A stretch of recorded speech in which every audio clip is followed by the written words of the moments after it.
Discipline equals freedom. I hope no one choked when hearing this.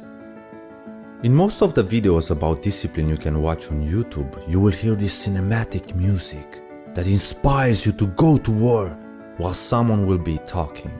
Okay, let's be honest.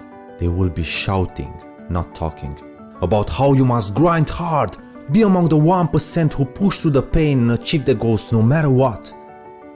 It's like they are trying to motivate you to become a warrior, not a happy, fulfilled human being. No wonder we come to believe and strengthen the idea that being disciplined is about being the cold, control-obsessed machine that excels on executing tasks and achieve goals no matter what. Of course, we will start to associate discipline with anything else but freedom. I don't know about you, but what I take from those kinds of videos is a bit of motivation for the short term, and that's pretty much it. Sometimes I get also a headache if I forget to lower the volume when I use my headphones. Still, I get no desire to become disciplined. In this video, we will look at discipline with a different set of lenses, the only ones you need. I promise I won't shout, but instead, I will focus on giving you the understanding you need to make discipline your friend, not your whip. In a past video, I talked about how to gain motivation and stay motivated. Being motivated is important, but I found that becoming disciplined in your intents and actions is the key to achievement. If motivation is the desire to do something, discipline is your ability to do things regardless of how you feel. Just think again about that last part and you already start feeling like a badass. Discipline is far more important than motivation. It is what you do when you don't feel like it that will determine if you achieve your goals or not, if you become better or stay the same. There are many great methods to help you become disciplined, and I'm sure you have heard of some of them by now. Start with your why. Plan everything ahead. Build a morning routine. Practice self-control. Daily remind yourself of your goals, and so on. For some people, this still sounds like the recipe for perfect punishment, and I used to feel the same. But when chaos doesn't give you the results you want in life, you need to consider changing your approach. When you change the way you look at things, the things you look at change, and discipline is not any different. For me, the shift happened once I understood that discipline is about creating self-love and healthy self-esteem, and the only real expense is immediate pleasure, which is nothing, really. Just think about how happy you become long-term from binge-watching TV or delaying to hit the books to pass that college exam coming your way, or not changing your diet so you can finally get in shape. Yeah, you gain immediate pleasure when you procrastinate, but at the same time you build yourself a judgment stick which you will use to whip yourself with the first occasion that those instant gratification habits you indulge in backfire. And they always do. Discipline, as I found, should never be the end goal. Discipline should be a side effect of choosing and following the habits and routines that will help you become a person you can love and respect. That is where we need to start. In my early days of personal development, I heard that a disciplined morning routine will make me successful one day, so I immediately took action.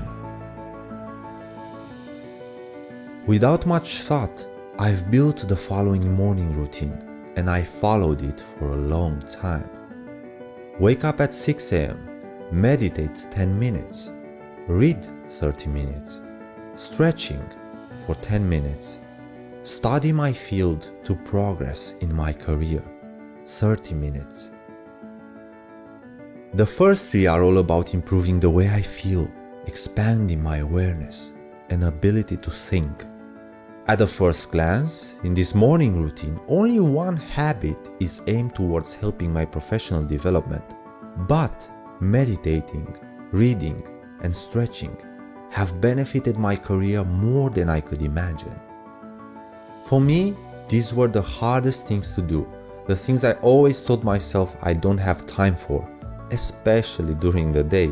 So I had to schedule them in the morning when my willpower is at its max and I could beat my own resistance with ease. What I can honestly say is, discipline does become fun, and you won't need any timer at some point because everything will feel natural to you after a while. Make no mistake, you still require commitment. Otherwise, you won't follow through when you will face resistance, and you will face it because we all run out of motivation at some point and don't feel like doing things, myself included. It is what you do in those moments that will determine the quality of your life. If I were to provide myself a guide or a recipe to become disciplined and progress when I was starting out, it would look like this. Number 1, focus on one thing at a time and gradually add the rest. Number 2, define who you want to become: emotional state, physical state, economic state, and spiritual state. Number 3, start with the basics. Build a sleep schedule, exercise, and pay attention to what you eat. Number 4, set your goals. Tailor them to your personality and type of drive. You can either set them around the person you want to become and what you want to experience, or material things. In my experience, the first method works best, but that's me. We are different, so find what works for you.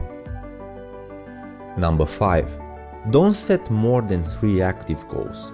To give you an example, for me, an active goal is building my YouTube channel. I have to do a lot of research, writing, video creation, promotion, research, study other channels, so I can improve and achieve this goal. Instead, for passive goals, all you have to do is create a plan and take action. The best example is working out. If you build a program tailored to your goal, all you need to do is follow it. You will have to refine it, of course, depending on results, but you do it once a month, not daily. Now, imagine having more than 3 active goals. You won't be able to focus properly because you have to split your attention in so many directions and do so many things. How long do you think it will take for you to crash and give up? Don't choose more than 3 active goals. Now, of course, if you are just starting your journey, you want to do everything, so you won't listen to me. Just remember not to give up, but instead take some time to refine your approach and actions. Number 6, create and schedule the habits and routines that will help you achieve your goals. Tackle the hard stuff first when your willpower and energy are at their peak. Focus your attention on one goal at a time. You will progress faster. Number 7, always be ready to adapt and change your approach. In other words, always be open to unlearn what you already know if it doesn't serve you anymore. Number 8, be relaxed and don't take yourself too seriously. Don't obsess on the timeline you've set to achieve your goals. It's okay if it takes longer than expected to achieve the physique you are after or that promotion you've been hunting for. Now, if you look at the list, only number 4, 5, and 6 have something to do with discipline, and discipline is not the main focus. It's created as a side effect of your habits and routines. So you see, everything is pretty simple. There is nothing complicated here. However, as Jim Rohn puts it, the things that are easy to do are also easy not to do. Depending on your choice, you can either suffer one of 2 things: the pain of discipline or the pain of regret. Discipline weighs ounces, while regret weighs tons. Thank you for watching. If you want more videos like this, let me know in the comments section. Until next time, stay blessed and go fit.